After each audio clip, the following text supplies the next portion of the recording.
This program is made possible by Atlantic Richfield Company. Energy, chemicals, minerals. There are no wrong needs. All needs are right desires. One never needs anything that is bad for one, or ever needs anything in excess. You can want more than is good for you. You can want things that happen to be bad for you. There are wrong wants and right wants. I equally quarrel with that. There are less than a dozen natural needs and less than a dozen real goods. Very small number. Would you list them, please?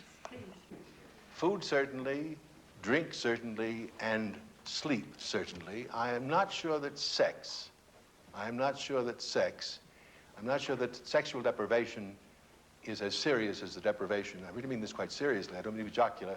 I don't think that sexual deprivation is as much of a, shall I say, destructive of human beings as the lack of food, the lack of drink, and the lack of sleep. These are the things that kill a man. Deprivation of sex do not. A good life is a life so led that in the course of it, one has attained and accumulated all the things that are really good for a man or woman to have. Do you think you're likely to get these 14 disparate people to agree on the meaning of the good? I haven't the faintest hope for that. For goodness sake, you might ask, what is Mortimer Adler talking about? His answer, as usual, is a question. What does goodness mean when you think about it? Think, says Mortimer Adler, thinking about the great ideas is good for you, especially the idea of goodness.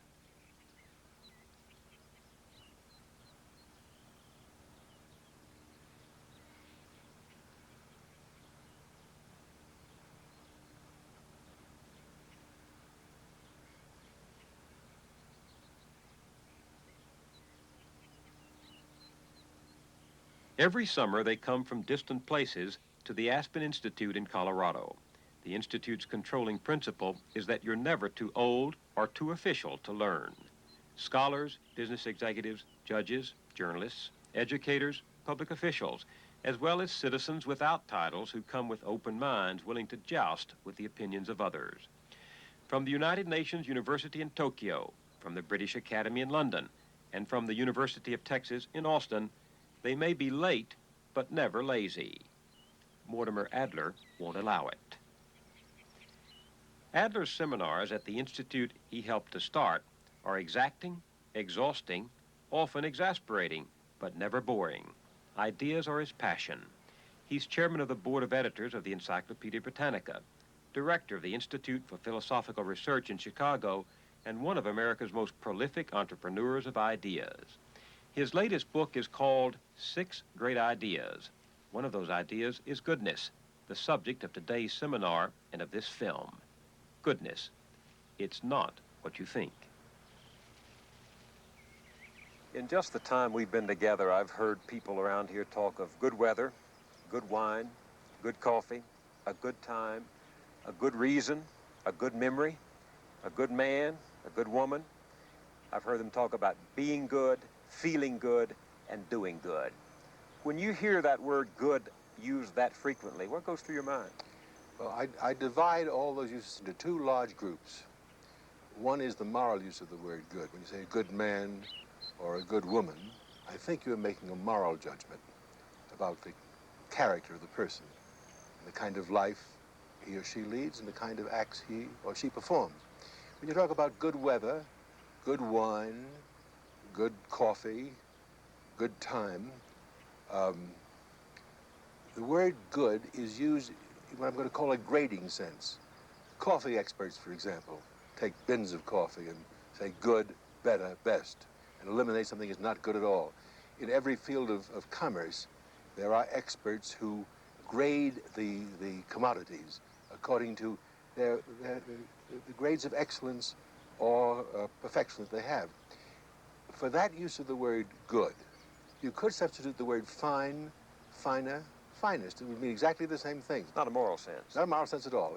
It's a judgment about the excellence of the thing you're talking about. When you use the word goodness as one of the 6 great ideas, in what sense are you using it? I'm using the word goodness in the moral sense of what it is good for human beings. Good for them, it makes them good men and women, makes their lives good lives or bad lives. Isn't it true that what is good for you is not necessarily good for me? Most of the things we call good or bad correspond to the things we like or dislike. Matters of taste. Matters of taste. If I like fish, and I say I like fish, and I find it good, you say I like meat, that's a difference of opinion that's not arguable. The reason why you shouldn't, I don't have to say to you, Bill, you ought to like meat, I like meat, and you ought to like meat. That's a nonsensical statement almost. No, there's no meaning to the ought there. But if I said to you, Bill, I think you're wasting your time. You aren't trying to get more knowledge. You're playing most of your time. You're indulging in all kinds of sports and activities that are improving your mind. I think you ought to spend more time learning. There's an ought. Ought, which means? I'm saying that you, when I say ought, whenever I use the word ought, I'm referring to a basic need that I think you are morally obliged to fulfill. But how, when you say you ought to do this or you ought to do that, can you prove the truth or falsity of that statement in regard to my need? How do you know my need? Well, I don't know your need individually, Bill. I know the needs that are common to all human beings. The only way that I can talk about, make any moral judgments that have universal validity is if the needs I'm talking about are common to all human beings. We have an animal part of our nature, and we have animal needs, what we call biological needs. The needs for food and drink and sleep. Take those three for a moment. They are life-sustaining.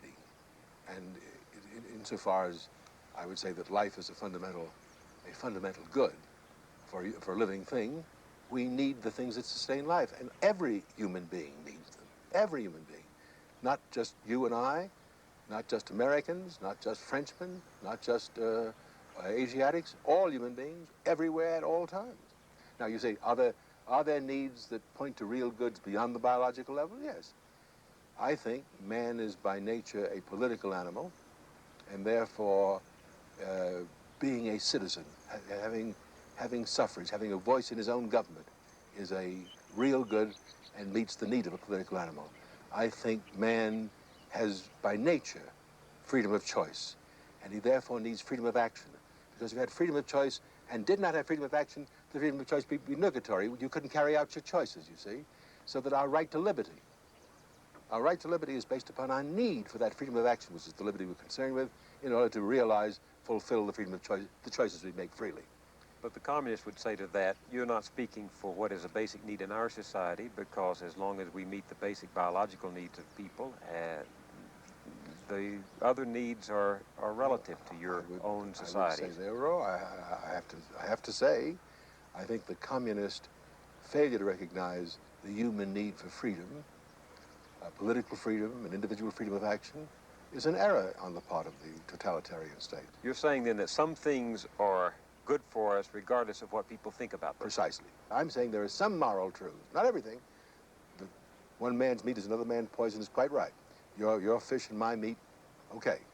But for a small number of real goods, very small number, I'd say less than a dozen, I can make, I think, moral judgments about what human beings ought to seek and ought to do that I think can be shown to be true, and true for all men everywhere. You said real goods. Real goods. As opposed to? Apparent good. Now the difference is that an apparent good is something you call good because you want it or like it. It is good because you want it. In the case of real goods, your need for what you need, the good itself is that which you need. It corresponds to a need. You need it because you're human. That's right.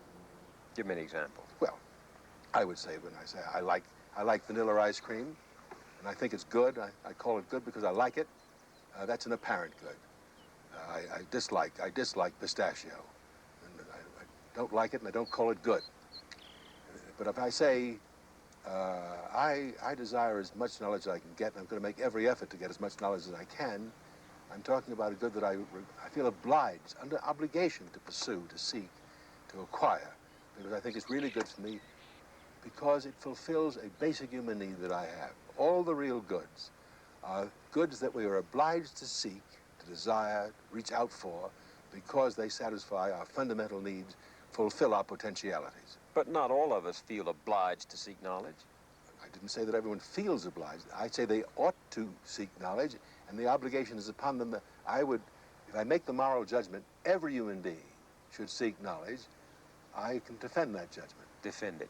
Well, a moral judgment can't be true in the way in which a statistical statement or a scientific statement is true. When we've talked about truth, you and I, Bill, we said that the truth of such descriptive truths are true because, in that case, what the mind thinks conforms to the way things are to reality. That mountain is 6,000 feet high. We can prove that. That's right. Either is or is not. A statement is either true or false descriptively, right? But when I say you ought to seek knowledge, there's no conformity between my statement, ought, and reality. There are no oughts, ought, nots in reality. The only philosopher who ever solved the problem of how to make prescriptive judgments, how to explain the truth or falsity of prescriptive judgment was Aristotle. And in one paragraph he says, on the one hand, our theoretical statements, our descriptive statements are true by the agreement of the mind with reality. But when we say ought or ought not, when we make prescriptive judgments, the truth lies in conformity to right desire. I puzzled about that for a long time. That would be fine if I knew what right desire is. Now, what's right desire? Well, right desire is what I ought to desire. Well, what ought I to desire? Then I found the answer. I ought to desire what I need. Because when you think of the word need, what you mean by need, have you ever thought of something and said, well, that man has a wrong need? Wrong wants, I understand. I mean, I can point to lots of people that think want the wrong thing.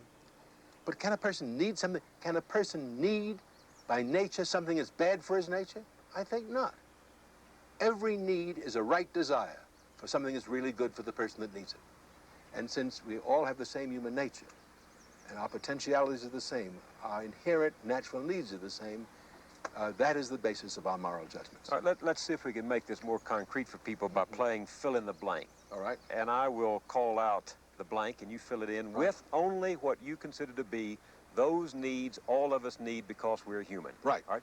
Men and women need Food. because They're human animals. men and women need Friends. because They're social animals. They need to associate with their fellow human beings. men and women need Liberty. because By nature, they have free choice, and they need liberty of action in order to execute their free choice. men and women need Knowledge, because they Because? have minds that are empty, just as their stomachs are empty, and that those minds crave filling, just as their stomachs crave filling. When the filling the mind craves tends toward is knowledge. men and women need Peace, a civil society in which there's peace. because That peace provides them with the conditions of life that they need in order to pursue happiness.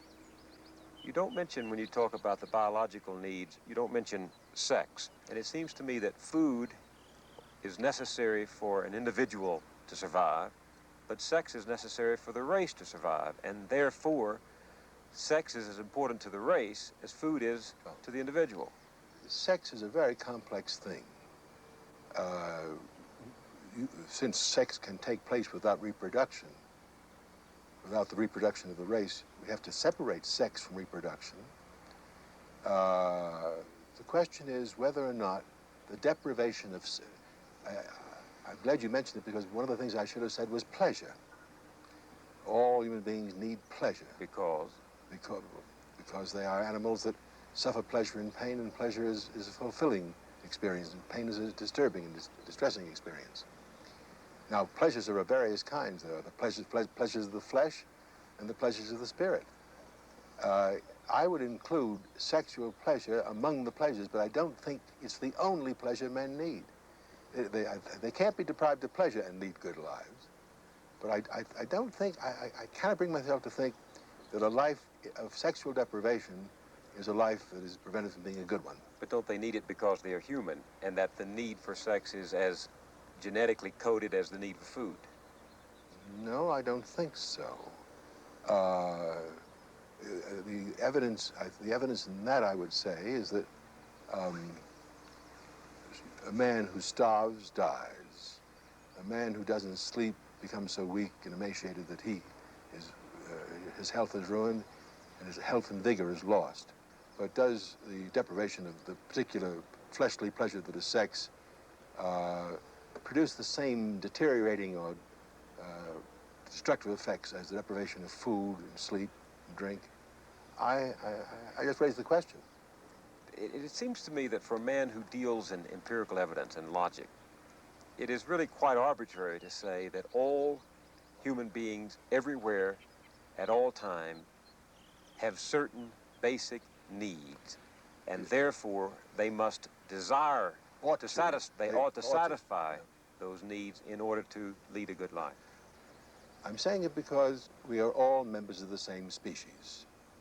That means we all have the same fundamental potentialities.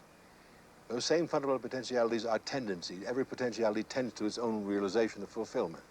The things I call the inherent natural desires or natural needs are our common human potentialities. If we were not social animals that have the potentiality of living with and associating with our fellow human beings, I would not say that such fellowship was a natural need. If we didn't have intellects that could know, I would not say that knowledge was a natural need. If we didn't have the power of free choice, I wouldn't say liberty of action was a natural need. If we didn't have bodies and spirits that could be pleased and displeased, I wouldn't say pleasure was a natural need. In other words, I am looking at human beings and saying, here are 5, 6, or 7, not even a dozen, I would think, maybe 9 or 10 aspects or tendencies in human life that call for fulfillment, that tend toward fulfillment everywhere. And these are I would say these natural needs are the common human aspirations. How did we get from a discussion of goodness to a discussion of needs? The question is, are there any prescriptive statements to say you ought to do this, you ought to seek that have truth? Now, that's how we got to it. In our time, moral philosophy has decided that no value judgments and no prescriptive oughts and ought nots are true or false, because the theory of our contemporary philosophers about the truth is that all truth is descriptive. And if a statement isn't descriptive, it can't be true. Now, an ought statement is not descriptive. It is prescriptive. Define prescriptive. It says ought. It's an injunction. It's a command. It's a direction of action with a moral obligation. The word ought has a full sense of moral obligation. You're morally obligated to do. To eat. You're morally obligated to seek knowledge. You're morally obligated to exercise political liberty. Because these are essential to your human nature. What happens when we want more than we need, and what does that have to do with goodness? Let me give you a concrete example. I can easily imagine a parent saying to a child, you ought to seek as much schooling as you can get, not as little as you can get away with. And the child listening to it pays lip service to it and goes to college and stays in college.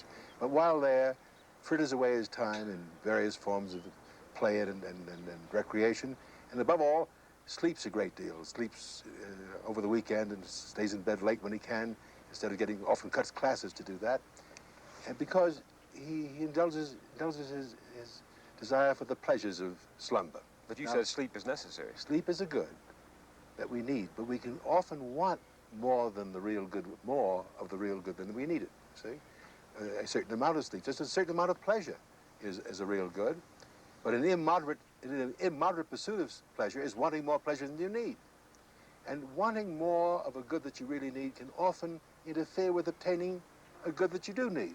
For example, this student that we're talking about, who is not paying attention to his studies, who is not doing the work he should be doing in college because he's overindulging in pleasure, overindulging in eating, overindulging in drinking, overindulging in play, and in sleeping, is interfering with the use of his opportunity to increase the goods of his mind. So he's seeking the wants at the expense of his need. That's precisely it. What are the practical applications of thinking about goodness? Of all the great ideas, the one that has the most obvious practical applications, because our whole life is concerned with good and evil. Everything we do is exercising choices, preferring this to that, preferring doing this to that, feeling the obligation to do this rather than that, having remorse because one did the wrong thing. Life is, I can't think of any moment of life in which good and evil doesn't obtrude upon us. We aren't aware of the fact that we're using those terms, but every action that we make is in terms of good and evil, right and wrong. How does one teach his children to have a respect for the right choice and to nurture that child into making the right choice? It's very hard. I've had a number of sons, 2 sets of them, as a matter of fact, by 2 marriages. and in all 4 cases, 2 and 2, I've tried to talk to them about the long-term future. I said, when you make a choice now between this and that, ask yourself which of the things you choose will work out best in the long run. But no one can know that. But let's go back to this student in college who is having a wonderful time playing around, having lots of fun, indulging in a variety of pleasures, which are evanescent, and sacrificing the goods of his mind by not studying. Now, what the effect of that going to be upon him when he gets to be 30, 40, when his skills are poor, when his knowledge is inadequate? He has wasted very precious years of his life because he's didn't think about what's good for him in the long run. I know it's very hard for the young to think about that. The thing that fascinates me is the time when you should think about your life as a whole is when you have your life as a whole before you. That's when you're young. Yet as you get older and older, you tend to be able to think more and better about your life as a whole when you have very little of it left. That's paradoxical but true. If you could reverse that, if older people from their experience could really persuade younger people how to think about their life as a whole, the history of the human race would be different. That, says Mortimer Adler, is why philosophy is everybody's business. We cannot think well about our lives without thinking hard about the great ideas conceived by the human race in our long search to know and understand. To talk about such ideas, he prefers a table of rich experience. These men and women are from labor, the law, physics, government, the academy, commerce. They come from America, Africa, Asia, and Europe. It isn't agreement Mortimer Adler expects from them. It's precision of language, precise thought about those ideas we act upon, liberty, equality, and justice, and those ideas we judge by, truth, beauty, and goodness. Words that name the great ideas, Adler insists, are all words of ordinary, everyday speech. They belong not to the private jargon of specialized knowledge, but to all of us. And just as in the case of descriptive truth, there is a distinction between what we do think from moment to moment and what we ought to think if we wish to think truly rather than falsely, so there is a distinction between what we do actually desire from moment to moment and what we ought to desire if we wish to desire what is really good for us and to avoid what is really bad for us. Those who say, and you all know the saying, that one man's meat is another man's poison, are recognizing the subjective aspect if they say that's all there is to it. They are then taking the view that value judgments cannot be either true or false objectively, and that there are no valid oughts in the sphere of human conduct. This seems to be the position, by the way, that Montaigne took in a little essay and echoed by Hamlet in Shakespeare's play. Montaigne said, "There is nothing good or evil, but thinking makes it so." In other words, it's the individual judgment, and nothing but the individual judgment that confers goodness or badness on the object thought about, desired, or wanted. The question I want to ask you is, do you accept or reject Montaigne's position? When you look at cultures, individual acts are judged quite differently in different cultures. There is a sense in which, by thinking, we can call anything good or anything bad. That's Gus's Exactly, position. exactly. Yeah. So that it is, in fact, from one point of view, true that there's nothing good or bad, but thinking makes it so, because thinking in cultures, any value you find in one culture might not be a value in another culture. If you were to think well of my distinction between that which is merely apparently good because thinking makes it so, and that which is really good no matter what you think, because of your innate, inherent, natural desires or needs. I said a little earlier that all men by nature desire to know. We have a need for knowledge. There are some human beings who even make the mistake of thinking they don't need it and avoid learning. They're wrong because they don't want what they need, and what they need is really good for them. If they want wealth or power or something else, they want the wrong thing, not the right thing. I mean, that's the point involved. Well, I have difficulties with that. Mortimer, pardon me, Coco. Just let me make this point, because I think you're in danger of doing something that W.B. Yeats said, giving low explanations of high things. No. Yes, Giving allow low me to say explanations of so. low things. Allow me to say so. No, because I do not believe that your view of good is that it is good for us. It is instrumental for us. One of my concepts of goodness, terrestrial goodness, not theological goodness, is goodness in itself and for itself. Virtue is its own reward. And I can't take this view of the terrestrial life as being adequately covered by animal life. I didn't say that. I didn't say that. May I stay with him? I'll come back to you in a moment. But I do have to defend myself against a misstatement here. I didn't say that. I was talking about that terrestrial happiness was on a biological level. And I would like to say that I think you're wrong that virtue is its own reward. It is a good. Moral virtue is a good, but it's a means. It's a means, not an end. It's a means to happiness, either in this life or the next. In the next life, when the end is the happiness in heaven, the souls that have the vision of God, the virtue is at a higher level, a heroic virtue, and the theological virtues are involved, not just the simple moral virtues. But let me get back to Coco. I want to point out that it is possible to look at the human person, and some cultures do it and some religions do it, as free from the concept of original sin, free from the fall from paradise, and so forth. It's immaterial in our discussion now. Yeah. The point I want to make is that it is that good and evil are not necessarily irreconcilable opposites. That there are many cultures where evil is accepted as an inevitable accompaniment of good. I think that's true. Where I think it's true in Western man culture. has had to learn to live with both the good and the evil in him. Mixtures with of the evil. brighter upper side and the darker underside of his being. I agree. It has also led to the dominance of another concern beyond the victory of the good over evil, and that is the maintenance of social harmony when survival of the tribe or the family and so forth is at stake. Why is that relevant now? Because this lesson we all now have to learn. Yes. First, that it is not of the greatest importance that our truth is true. That there are multiple truths, and that we will have to reconcile those multiple truths at the point where our survival as the human race and as civilized human beings with some transcendental perception of man that takes him beyond the animal level becomes possible. You mustn't. That is the problem You now. mustn't charge me. It isn't quite fair, Coco, to charge me with considering man at the animal level only. He begins there. He's an animal.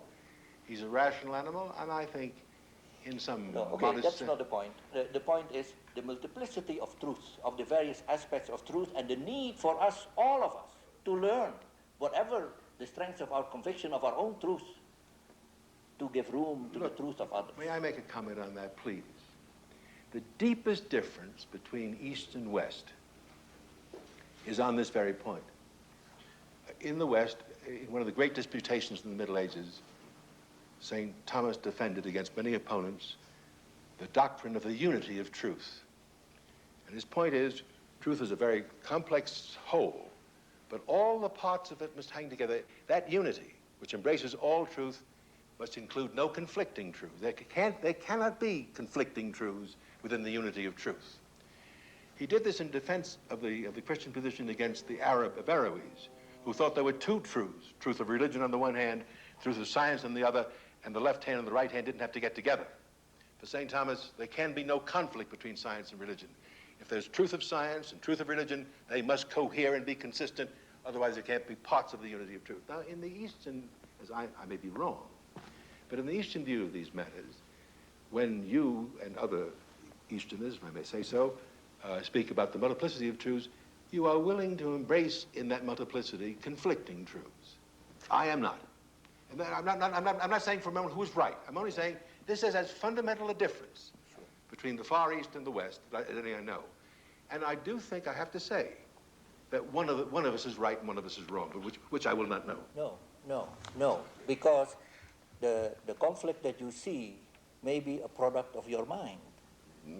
maybe all I've got is my mind to work with. Well, yeah, exactly. That's all you've got. There are cultures that put different value or different value on the capacity of reason to comprehend truth. There are other ways of directly relating to reality, including absolute reality, through the artistic eye, through the mystic, through the religious experience, and so forth. Now, I can see as a result, in many of the non-Western civilizations, people have felt no need to be to construct to develop a construct of the mind that has an inner coherence and inner logic. So that is to say, that may not be the problem. The problem may be a false issue. The real problem now is, can we develop a new consensus, moral consensus on a global scale and on a transgenerational scale that will allow our children and grandchildren to live as decent human beings. I share your hope. Mortimer, how can one be so presumptuous as to make judgments about what is good for other people in other cultures that are not Western? The only way that one can make those judgments on the philosophical level, because I have to be quite open about the diversity of religious beliefs and the diversity of things that go beyond the natural plane. The hereafter, the obligations of one's life that come from transcendental sources, not the sources of our nature. The presumption, I think, is minimized by the fact that it relies upon the common nature that all of us share. You mean what we all are as human humans? beings, yeah. That For being example, human goes beyond being Western. I can't, if I say slavery is universally bad, the life of the free man is universally good for man. I don't apologize for it. If that's a Western idea, I say it's a human idea. It applies to all human beings everywhere. And any Eastern civilization, or any civilization anywhere that denies that, I think is wrong, and I don't hesitate to say that other civilizations are wrong. But that brings us back to the beginning of the circle, which is who is to decide what is right and wrong, what is good or evil. Our problem is to find out what is really good for every human being. How do we find that out? I say there's no way of finding it out except by looking to human nature.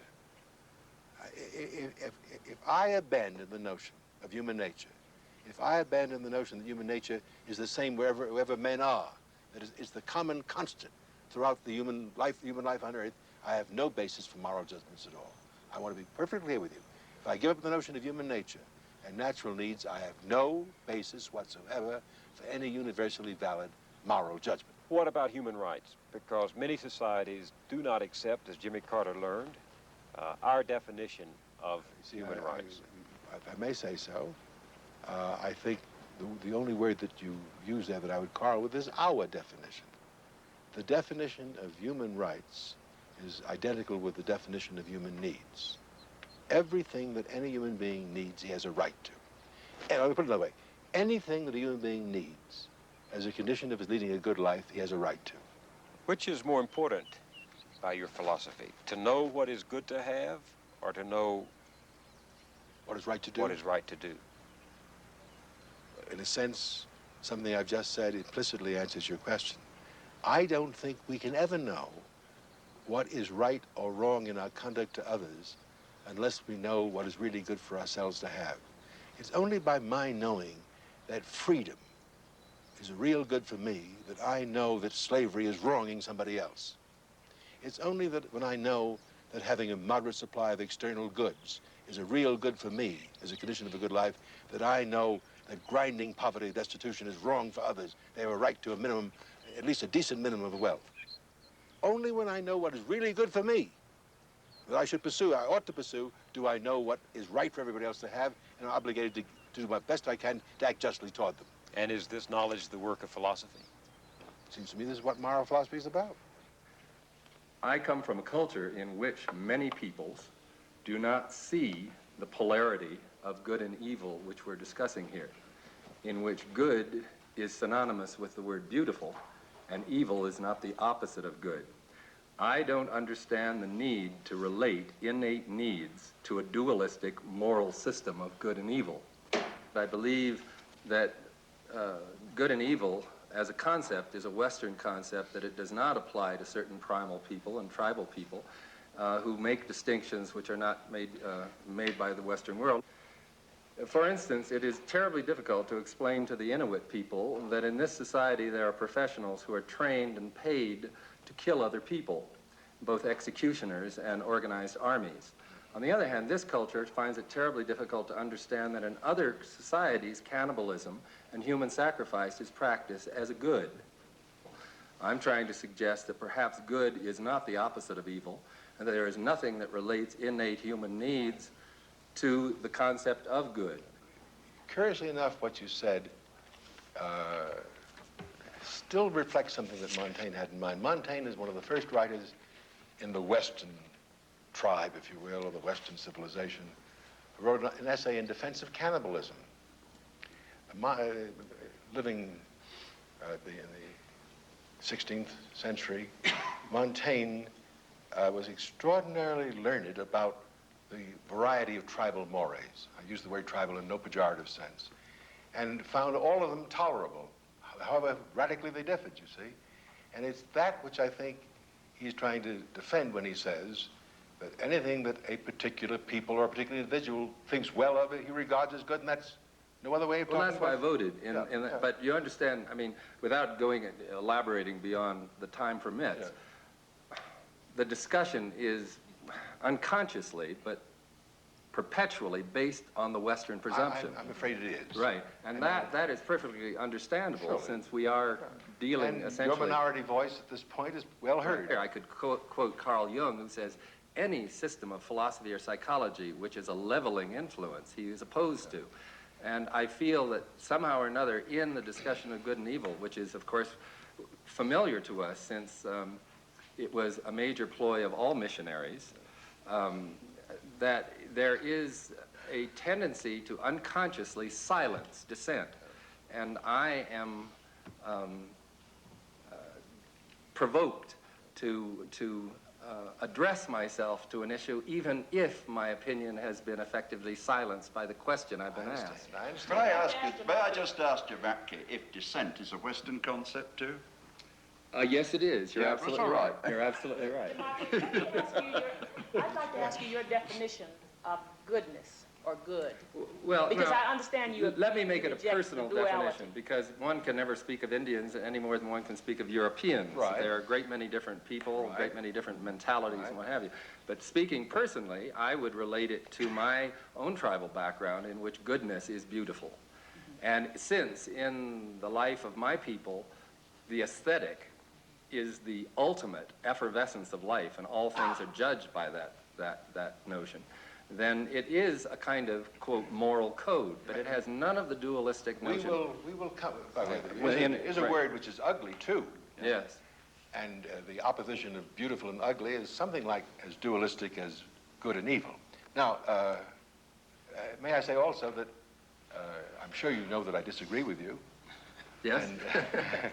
And that I will try to defend a position which I think is not simply Western, but human, and applies to any tribe of human beings anywhere.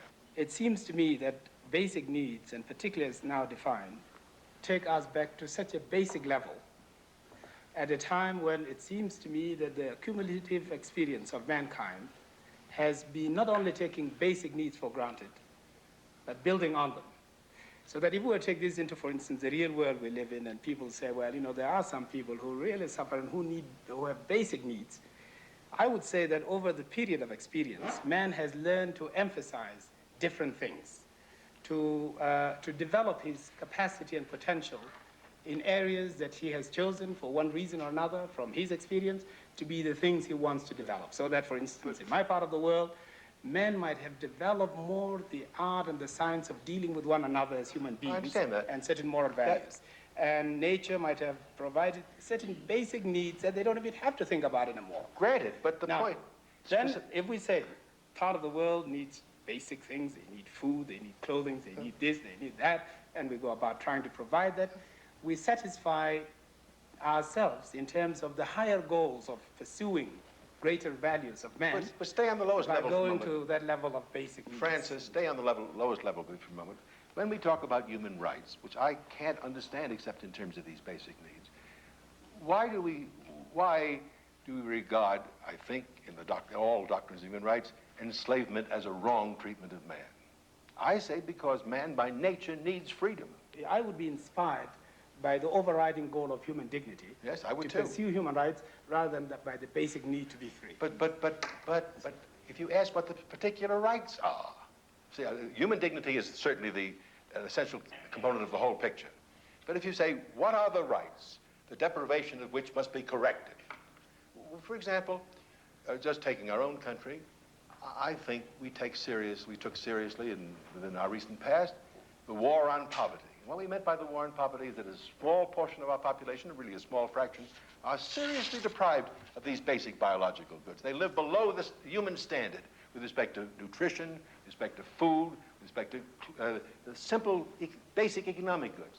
We regard that as a violation of their human rights. And if it is, it's because they have a fundamental need that is not being answered. They are suffering serious deprivation. And when we talk about the economies in the world where large numbers of people are undernourished and illiterate, given no form of education at all, we regard that as a violation of human rights. And again, I say the violation is based upon common basic human needs. The fact that they are fundamental and that doing them is not enough, you see.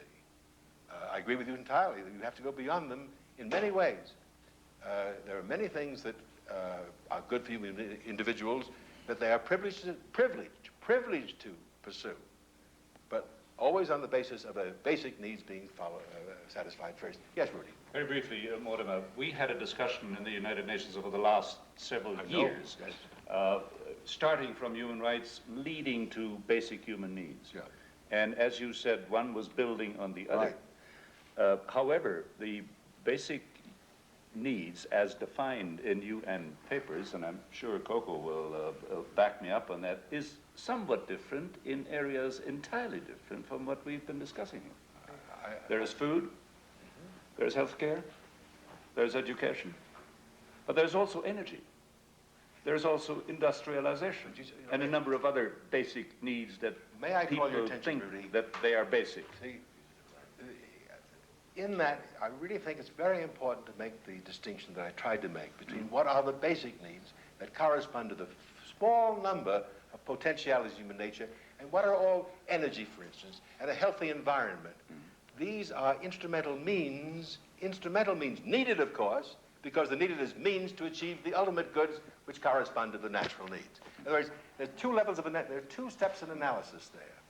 May I hold this a moment, Coco? I'll come to you in a second. I want to make one point, and then I want to stop and ask Coco to speak. But what has interested me about this whole discussion is I started out this morning by saying I thought there was a way of making a small number of ought and ought not judgments true. And nothing that's been said so far has illuminated me about how that can be done. Coco? I think very little purpose is served in trying to enumerate what are these human rights and what are basic and what are not basic. In terms of there is a much more fundamental problem with the human rights issue, and that is what do you do with human rights in societies and in cultures which do not define themselves and do not look at themselves in terms of rights, but in terms of mutual obligations, where life is defined in terms of the mutuality of obligations, and where rights are not explicitly stated. The denial of our own needs is a major goodness in particular cases. There are millions of mothers in this world who deprive themselves of food in order to enhance very marginally the chance of their babies to survive. There are many such things that are going on in peace, in war, and in the destitution that is the condition of the majority of mankind. Now, to exclude those elements of the self-denial from our discussion of goodness only shows the inadequacy of the context within which we discuss goodness. Well, doesn't that illustrate a very important thing? Does it? It does indeed. You listed these basic needs, and you had defined basic needs, I thought, as those that we could confidently say man ought to pursue. Right. And now we've been given an example, and I must say a very poignant one. Indeed. Where the basic needs, food on the one hand, love on the other, if you choose to call it that, appear to conflict. There's no question about it. And so the person made a choice. All I want to say is they weren't able to make that choice by consulting your list of which needs were basic, because when they did that, they found them both listed. You're quite correct. In fact, may I say, the essence of tragedy is the difficult choice between conflicting goods. When shall I say, the impulse, the perfectly proper impulse towards self-preservation, toward the good of one's own preservation in life, conflicts with the love one bears one's children or one's friend, you've got a conflict of goods. And human life is not that simple, you see. That doesn't change the picture, what needs are, what rights are, it merely means that I would almost like to put it this way. The human pursuit of happiness, I still say on earth, is a tragic undertaking, because it's always carries the burden of tragic. We are compelled to choose, and sometimes we're faced with choices where we are choosing between good and evil. We're seldom faced with choices between good, pure good, and pure evil. As you said, most of the cases are mixed, and when they get to the center, and the mixture is very difficult to balance, which is the least evil, which is the more good, human beings are often forced to take evil unto themselves, by having to make a choice for the opposite good. Someone said this morning, when we have to decide this is good and that is good, but we must make a choice, we're in trouble. No, what about the choice between two goods? No, I don't think we're in trouble when we choose between... When both goods involve no admixtures of evil. The trouble we have is that, and this is the essence of tragedy, that in many cases, the thing we're looking at is mixed. Attached to the good is an evil. To obtain that good, we have to also embrace a certain evil. Let's take I think the difficult human case of divorce. I think anyone who gets a divorce has embraced a certain amount of evil. I'm not saying divorce is bad, but I don't think divorce is an easy thing to do. You've done it. I've done it, and I think I've always suffered from the aspect of evil that's attached to the good I wanted. And the difficult choices in life are those where the admixture of good and evil is such that no matter which way you choose, you do embrace evil in getting the good you want. It'd be nice if that weren't so. Let's take Antigone for a moment. A great, marvelous tragedy, isn't it? Yes. She wants to perform the pious act of burying her brother. She doesn't want to die. She doesn't want to be punished. She doesn't want to be buried alive in the cave. Yet she doesn't want to live. That's a good, and sacrifice her filial piety to, shall I say, realize the filial piety. She has to take unto herself a real evil, the evil of death. See if you can make an application to this, one of the hottest issues in our society, abortion. An unmarried woman, without any means of support, becomes pregnant. She must choose between having a child she cannot feed, clothe, or shelter, or having an abortion, which many people consider to be murder. How does she make that choice? How do you help her make that choice? I don't think I know how to help her make that choice. Then is all of this irrelevant? No. Her? No, because the fact that all the moral wisdom we have does not enable us to be clear and decisive about a difficult choice. Otherwise, it'd be if it were easy to make that choice. If one could say, clearly, I can show you reasons why you must choose this rather than that, it wouldn't be tragic. I say tragedy comes in when you're tempted to go this way and that way, and either way you go, no abortion, the consequences are very serious for her, aren't they? Abortion, the consequences are serious for her. You're saying that life is tragic. I'm saying that what I really would like to say here in the most general sense is the human pursuit of happiness is overlaid with tragedy. You just used a term that I haven't heard you use today, the pursuit of happiness. What does the pursuit of happiness have to do with a discussion of goodness? Happiness is the ultimate good, the ultimate and common good of every human being. But that depends on how you define happiness. Jefferson's use of that phrase is one of those remarkable introductions of an idea into history.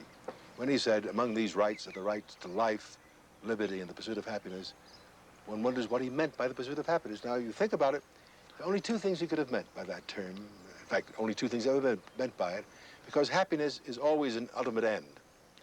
You never seek happiness because you want something else. You want everything in order to be happy.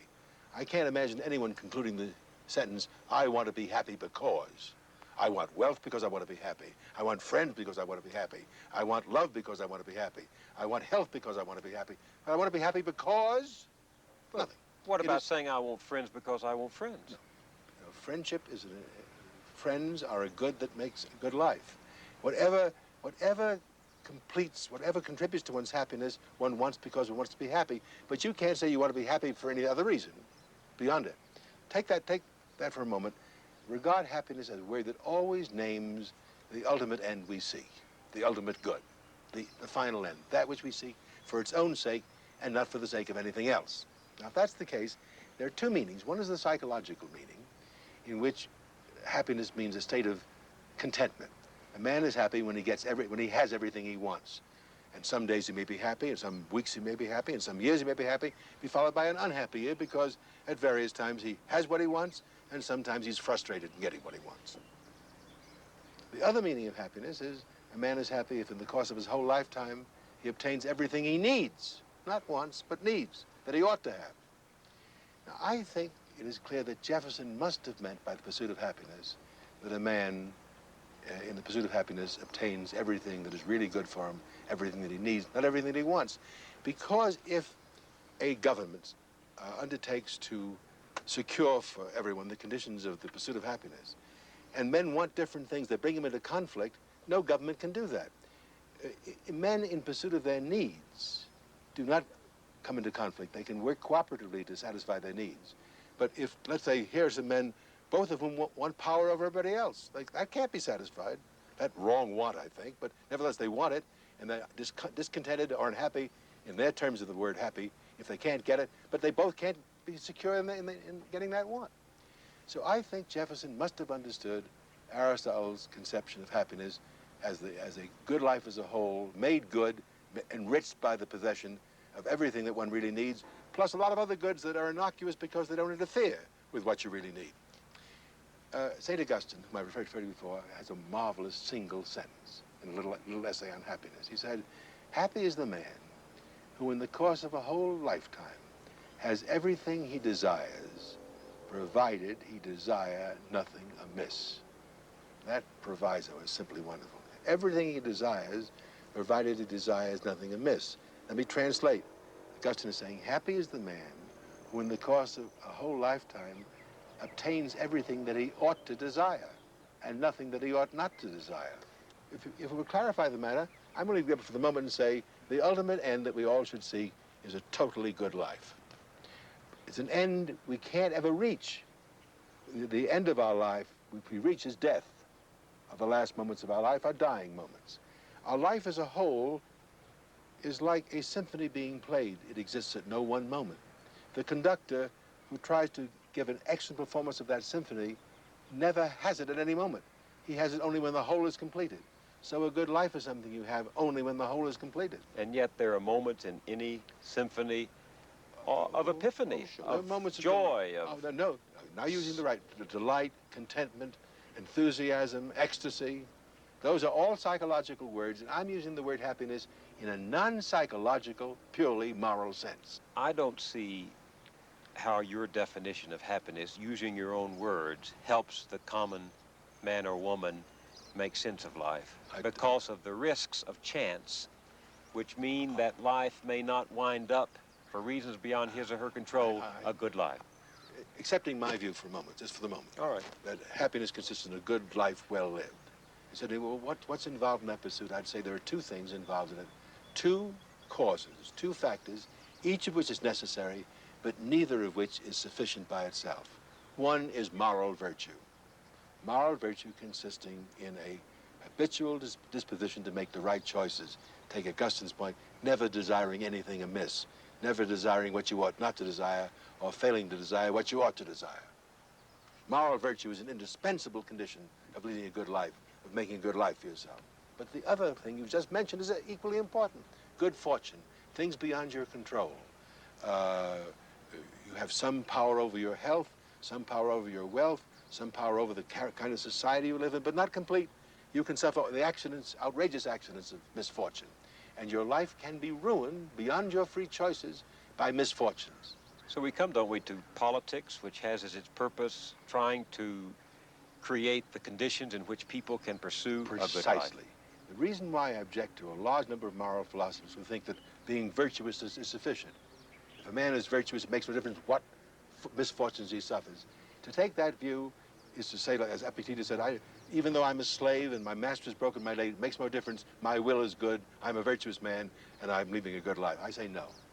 The life of a slave is not the life of a good man. The life, a person whose limbs have been maimed is not a good life. A life of a person who has been, shall I say, deprived of health, deprived of a healthy environment is not a good life.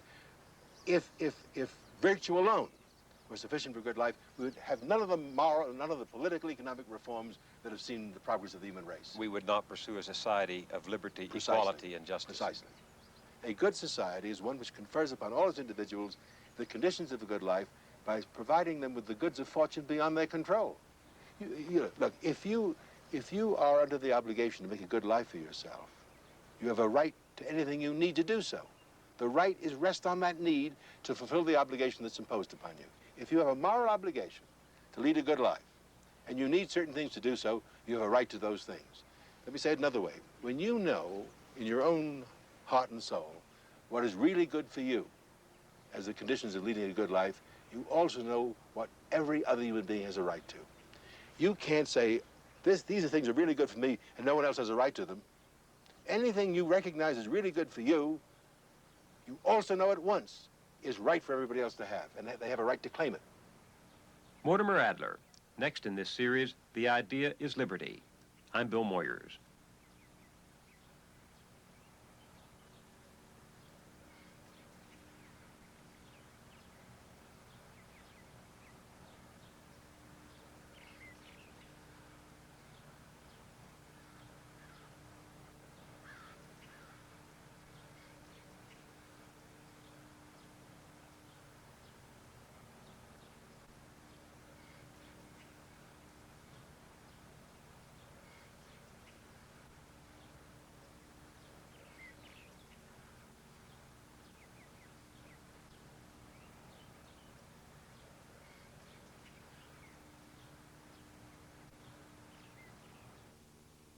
For a transcript of this program, send $3 to Ideas, Post Office Box 900, New York, New York, 10101.